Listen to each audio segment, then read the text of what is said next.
हमारी दिक्कत ये हुई है कि सर हमें इनने पहले हमारा एग्ज़ाम ले लिया सर, उसके बाद हमारा फिजिकल टेस्ट ले लिया, उसके बाद मेडिकल ले लिया सर। जब ज्वाइनिंग देने की बारी आई सर, जिस दिन ज्वाइनिंग थी हमारी, उस दिन ये बोलते हैं हमारे पास पद नहीं है, हमारी सारी वैकेंसी भर चुकी है सर। बोल के कि पद नहीं है, 2019 से जब वैकेंसी हुई नहीं, कोई भर्ती नहीं हुई तो वैकेंसी गई कहाँ सर? सर आज की डेट में हम सब बेरोजगार हो गए हैं सर। एग्ज़ाम निकाल के मेरिट क्वालिफाई करके सर हमारे हाथ तो कुछ नहीं लगा सर। हम लोग ये किसी बिजनेसमैन के बच्चे नहीं हैं, ये गांव देहात से किसान के, मजदूर के, गरीब माँ बाप के बच्चे हैं जो 4 साल संघर्ष करता है। और आप देख रहे हैं यहाँ पर रेलवे प्रशासन के खिलाफ एक बड़ा धरना यहाँ पर चल रहा है। रेलवे प्रशासन के खिलाफ महाधरना जारी है। क्या मांगे हैं, क्या मांगे भैया? सर हम लोग बात कीजिए सर। एक्चुअली सर हम 2019 के सर रेलवे ग्रुप डी के स्टूडेंट हैं सर। हमारी दिक्कत ये हुई है कि सर हमें इनने पहले हमारा एग्ज़ाम ले लिया सर, उसके बाद हमारा फिजिकल टेस्ट ले लिया, उसके बाद मेडिकल ले लिया सर। जब ज्वाइनिंग देने की बारी आई सर, जिस दिन ज्वाइनिंग थी हमारी, उस दिन ये बोलते हैं हमारे पास पद नहीं है, हमारी सारी वैकेंसी भर चुकी है सर, और हमें बाहर कर दिया सर। 5 साल बाद एग्ज़ाम के सर इन लोगों ने हमें बाहर कर दिया सर, ये बोल के कि पद नहीं है। 2019 से जब वैकेंसी हुई नहीं, कोई भर्ती नहीं हुई तो वैकेंसी गई कहाँ सर? सर आज की डेट में हम सब बेरोजगार हो गए हैं सर। एग्ज़ाम निकाल के मेरिट क्वालिफाई करके सर हमारे हाथ तो कुछ नहीं लगा सर। हम लोग तो बेरोजगार हो गए, हमारे पास कुछ नहीं है सर। कहाँ से आए सर? हम पूरे ऑल ओवर इंडिया से आए हैं सर। ये मैं मध्य प्रदेश से हूँ, ये भाई झारखंड से हैं, बिहार से हैं, और भाई ये यूपी से हैं सर। ये सर हमारे सर हैं सर। जी सर, क्या नाम है सर आपका? नमस्कार, धांसू सर। धांसू सर जो रो रहे थे एक दिन, हैं अब ठीक है सर? हाँ सब बढ़िया। आप कुशल मंगल? बच्चे कैसे हैं आपके? बच्चे बहुत बढ़िया है। और मैं आज इन बच्चों के लिए आया हूँ क्योंकि इन बच्चों से बहुत प्यार था। इन बच्चों ने आह्वान किया था, इनके साथ नाइंसाफ़ी हुआ, उस नाइंसाफ़ी का आवाज़ उठाने के लिए। अच्छा, इन बच्चों के साथ नाइंसाफ़ी जो हुआ है उसके लिए आवाज़ उठाने के लिए मैं यहाँ पे जंतर मंतर आया हुआ हूँ। 2019 में इनका जो वैकेंसी निकला हुआ था 19,000, उसको घटा के रेल मंत्रालय ने आज 4,000, 3,000 कर दिया है। तो इनके साथ कहीं ना कहीं नाइंसाफ़ी हुई। भाई दिक्कत आएगी, रुको इसमें। इनके साथ कहीं ना कहीं नाइंसाफ़ी हुई है। उस नाइंसाफ़ी के लिए मैं यहाँ पे आया हुआ हूँ, इन बच्चों के आवाज़ को बुलंद करने के लिए और इनके हक के लिए। आपने लिखा है, आप लोगों ने लापता, रेल मंत्री को लापता बता रहे हैं, बगल में बैठे हुए हैं, लापता बता रहे हैं आप लोग। देखिए ये लापता नहीं है, ये लापता नहीं, ये लापता नहीं है। जब बच्चों के दर्द को कोई नहीं समझता है, जब बच्चों की पीड़ा को कोई नहीं समझता है, 4 साल से जो बच्चा मेहनत कर रहा, मैं एक शिक्षक हूँ, मैं बच्चे के लिए मेहनत करता हूँ, दिन रात हम इनको पढ़ाते हैं। ये किसी बिजनेसमैन के बच्चे नहीं हैं, ये गांव देहात से किसान के, मजदूर के, गरीब माँ बाप के बच्चे हैं जो 4 साल संघर्ष करता है। और 4 साल संघर्ष करने के बाद उसको उम्मीद होती है कि अब कोई सूरज की किरण दिखाई देगी। माँ बाप का भी यही सपना होता है, पर 4 साल के अंदर जब वो वैकेंसी घट जाती है और उस बच्चे और उस माँ बाप का सपना पूरा नहीं होता, तो सोचिए 4 साल के बाद उम्र। धांसू सर पहले तो अपना एक संक्षिप्त परिचय दे दीजिए जिससे लोग जान पाएं धांसू सर क्या है। देखिए मैं एक, कहाँ से हैं, इंस्टीट्यूट क्या है, कहाँ से आए हैं? मैं एक मैथ एजुकेटर हूँ और मैथ्स पढ़ाता हूँ। मेरा धांसू सर मैथ के नाम से बच्चों के प्यार, मेरा जो रियल नेम है वो दलबीर नागर है। बच्चे मुझे धांसू सर के नाम से जानते हैं और जय महाकाल के नाम। कहाँ के रहने वाले हैं? मैं हरियाणा से हूँ और हरियाणा में फरीदाबाद से बिलोंग करता हूँ। और मैं धांसू तरीके से पढ़ाता हूँ मैथ्स को, जो है 12-12 घंटे की मैराथन दी है, तब बच्चों ने मुझे ये नाम दिया धांसू सर। कैसा पढ़ाते हैं धांसू सर? सर बहुत अच्छा पढ़ाते हैं। इनसे पढ़ के ही बहुत बच्चे जो है सर आज रेलवे में जॉब कर रहे हैं सर। लेकिन हुआ क्या, पूरा मैटर समझने के लिए लंबा सर है। 2019 में 1,03,000 ग्रुप डी की वैकेंसी आई, उसमें हर मेडिकल कैटेगरी की पोस्ट थी, A2, B1, B2, C1।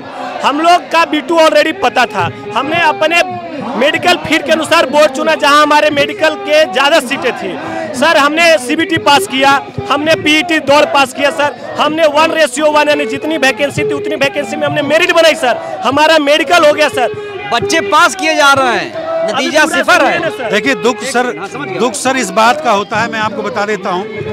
इन बच्चों का जब वैकेंसी निकला था तो उसके लिए प्रदर्शन करना पड़ा। इन बच्चों का एग्जाम के लिए प्रदर्शन करना पड़ा कि एग्जाम का डेट नहीं निकल रहा था। एग्जाम का डेट निकल गया तो फिर रिजल्ट के लिए प्रदर्शन करना पड़ रहा है। रिजल्ट के लिए ट्विटर कैंपेन चलाया था इन बच्चों के लिए, हमने सारे टीचर्स ने मिलके, सभी बच्चों ने मिलके। जब रिजल्ट आ गया तो वैकेंसी को लेके, अगर यही चलता रहा, ये बच्चे मेहनत करें, पढ़ाई करें। रेलवे के लिए बहुत ट्विटर ट्रेंड चल रहा है, लेकिन नतीजा उस तरह से मिल रहा है क्या? देखिए मैं सिर्फ ये कहूँगा कि 4 साल पहले लाखों की वैकेंसी मोदी जी ने निकाली थी। और मुझे पूरा भरोसा है, मैं ऐसा नहीं है लेकिन बीजेपी या कांग्रेस की मैं बात करता हूँ, मैं भारत सरकार की बात करता हूँ। अरे तो रेल मंत्री को लापता बताएंगे, आप तो धांसू सर हैं, फिर भी आप ऐसी बात कर रहे हैं। नहीं, ये देखिए मैं फिर कह रहा हूँ, ये बच्चों का दर्द है, तो हटवाइए इसको। बिल्कुल मैं ये कहता हूँ कि इन बच्चों की लापता है, जब तक वो जंतर मंतर पर आकर बच्चों की बात नहीं सुनेंगे तब तक नहीं हटेगा ये जब तक यहाँ पे देखिए बच्चों का ये निवेदन है कि यहाँ पे आके इन बच्चों की जो दर्द है, जो पीड़ा है, उसको समझे, कम से कम आके एक बार मुलाकात तो करें। अरे ये तो स्वतंत्र भारत है, यहाँ धांसू सर बड़े बड़े कोचिंग इंस्टीट्यूट के लोग चुप हैं और आप रिस्क ले रहे हैं, डर नहीं लगता है? अरे भैया डर किस लिए, हमें धांसू किसने बनाया? मैंने क्या कहा, मेरा जो नाम है वो दलबीर नागर है। इस दलबीर नागर को एक धांसू टीचर किसने बनाया? इन बच्चों ने बनाया।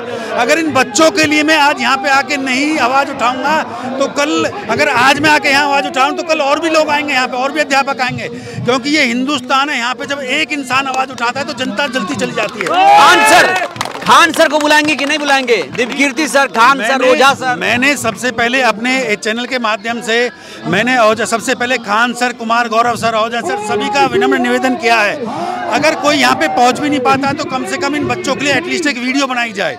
एटलीस्ट अगर कोई अध्यापक, खान सर, कुमार गौरव सर, अंकित अवस्थी सर, जितने भी यूट्यूब के टॉप एजुकेटर्स हैं जो हमारे साथ पढ़ाते हैं। आज आ रहा है आप लोग रेलवे को बदनाम कर रहे हैं, सियासत कर रहे हैं। देखिए ये बदनाम करने का मामला नहीं है कि अगर बच्चे की हक की जो लड़ाई है, अगर जिस वैकेंसी को भारत सरकार निकालती है, रेलवे मंत्रालय निकालता है, और उस वैकेंसी को 4 साल बाद घटा रहा है, तो ये बदनामी कहाँ है? ये तो एक सच्चाई है। बच्चे को अगर वैकेंसी दे दी जाए तो क्या सरकार सच्चाई समझ रही है या उससे पल्ला झाड़ रही है? देखिए सरकार अगर सच्चाई समझती, बच्चे के दर्द को समझती, तो बच्चा यहाँ पे काहे को आता? वैकेंसी आप एक बात बताइए कि अगर 19,000 थी तो 2019 में 19,000 थी, 20 में वो 1000 बढ़ती, 21 में बढ़ती, 22 में बढ़ती, 23 में बढ़ती। ये तो बच्चे ये नहीं करें बढ़ाओ, बच्चे करें 2019 में थी वही वैकेंसी दे दो, ये बढ़ाने के लिए नहीं बैठे। अभी क्या स्थिति है वैकेंसी की? वैकेंसी की स्थिति ये है कि वो वैकेंसी घटा के 2-3 हज़ार कर दिया गया है, और उसमें भी जो टॉप पोस्ट है, जो A2 मेडिकल वाले हैं, जो टॉप वाले बच्चे हैं, उनको वो पोस्ट दे दिया जा रहा है। जो वैकेंसी B2 C1 के लिए है, जो वैकेंसी क्रिकेट की है तो क्रिकेट वाले को मिले, जो वैकेंसी बैडमिंटन की जो वैकेंसी B2 C1 के तो B2 C1 वाले को मिलना चाहिए। बताइए क्या है पीड़ा? जो वैकेंसी B2 C1 के उनको A3 और B1 को दे दी गई। जितनी वैकेंसी 2019 में 19,000 थी उनको आज घटा के 3 से 4 हज़ार कर दी गई। ये हमारा कहना ये है कि B2 C1 की पोस्ट B2 C1 को ही मिले, ना कि अपर स्टैंडर्ड वालों को मिले, और हमारी पोस्ट बढ़ा के पूरी की जाए। तो आप लोग भी एस्पायरेंट्स हैं, तैयारी कर रहे हैं? सर अब तो हमारा मनोबल टूट गया सर। 2000 टूट गया? टूटेगा नहीं सर, हमने मनोबल टूटना नहीं चाहिए छात्रों का। पहले मेरी बात सुनिए सर, 13,000 वैकेंसी में उत्तर रेलवे दिल्ली बोर्ड जो हमारा हेडक्वार्टर है, मैं सारे छात्रों को कहूंगा मनोबल नहीं टूटना है किसी कीमत पर। क्या करें सर, हम लोग को रेलवे रिजेक्ट कर दे रही है। हम 2 बार सर क्वालिफाई हुए, 2018 में हम जयपुर से क्वालिफाइड हुए सर, वहाँ मेरा B2 मेडिकल स्टैंडर्ड मिला, हमको वहाँ बाहर किया गया। हमने यहाँ अभी बताइए क्या स्थिति है? अभी सर बहुत हालत खराब है सर, अंदर से चलने की हिम्मत नहीं है सर, सिर्फ हमारा जिस्म में सर अब जान नहीं बची है। क्विक रिएक्शन जल्दी बताइए, क्या है आपका मामला? सर मामला ये है कि हमें रोजगार मिलना चाहिए, हमने मेहनत करके पास करके यहाँ तक आए। कहाँ से आए हैं? सर दिल्ली से ही हूँ मैं भी, लेकिन ये सर जो रिवाइज करवा दिया गया वैकेंसी को वो बहुत गलत किया गया हमारे साथ। जहाँ 19,000 थी वहाँ 3,000 कर दिया गया सर, बहुत ही दुखद है सर। मैं बोकारो से आया हूँ, झारखंड से। हम लोग रिटन पास किए हैं, दौड़ पास किए, मेरिट पास किए हैं, कुछ पास किया सर। हम लोग का वैकेंसी बस घटाने की वजह से हम लोग। मैं बक्सर बिहार से आया हूँ। जॉब नहीं मिल रही है सर। सर मेन बात ये है ना कि सर अंदर खाने ना ये लोग प्राइवेटाइजेशन करने की सोच रहे हैं सर। जो मेन लाइन वाली पोस्ट है जो सामने से दिखती है, ट्रैक मेंटेनर वाली, सब मोदी जी ने विकास की गंगा बहा दी है। गंगा नहीं ना, नाली बहा दी है। उसी नाली से फिर वहाँ को चाय वाय बनाने की आइडिया भी दे रहे हैं धीरे धीरे। सर मैं आपको ये बताना चाहता हूँ, अभी हाल में सच्चाई बताना चाहता हूँ। जब प्राइवेटाइजेशन हो रहा है, ये टेंडर निकालते हैं, हम जैसे छात्र एकदम जो काबिल भी होते हैं तो क्या कहते हैं कि जब हम जॉब के लिए ये टेंडर जो निकालते हैं, अगर हम जाते हैं प्राइवेट में तो ये पैसे लेके जॉब देते हैं हर एक डिपार्टमेंट, सरकारी डिपार्टमेंट में 60,000 70,000। अब ये बताओ हम अगर मेहनत करके भी आ रहे हैं तभी भी जॉब नहीं दे रहे हैं। तो ये है पीड़ा रेलवे के छात्रों की, जो रेलवे की तैयारी करते हैं, रेलवे में जाना चाहते हैं, लेकिन आरोप लग रहा है कि जो वैकेंसी 2019 में थी कम से कम 2023 में वही तो कर दीजिए, उससे अगर नहीं बढ़ा रहे हैं तो वही दे दीजिए। ये लगातार ये लोग मांग कर रहे हैं। आप देख पा रहे हैं, हमें हमारी नौकरी दो, नहीं तो हमें फांसी पर लटका दो, ऐसी मांगे हैं। तो दिल्ली के जंतर मंतर पर रेलवे को ये आवाज़ सुनाई जा रही यहाँ से सीधे सीधे सरकार को कि सरकार इनको इंसाफ दे। धन्यवाद। नेशनल दस्तक की आपसे गुजारिश है कि अगर इसको बचाना चाहते हैं तो नेशनल दस्तक को सब्सक्राइब करने के लिए रेड कलर के सब्सक्राइब बटन को दबाएं, फिर बेल आइकन की घंटी दबाएं। नेशनल दस्तक को बचाने के लिए बहुत जरूरी है कि हर खबर को शेयर करें, लाइक करें, कमेंट जरूर करें।